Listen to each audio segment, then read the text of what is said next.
अपने गरज से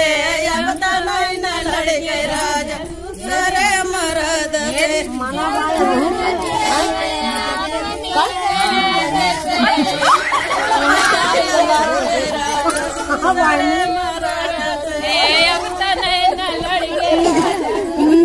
बच्चे बना किया कदम जैसे के लिए हुआ तो उठ गए जमात के आगे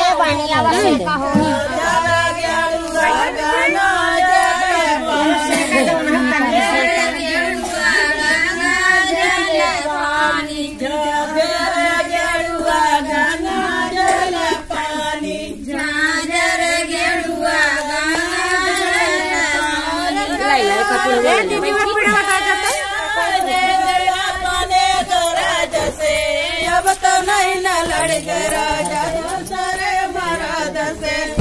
तो नहीं न लड़के राजा दूसरे मरद से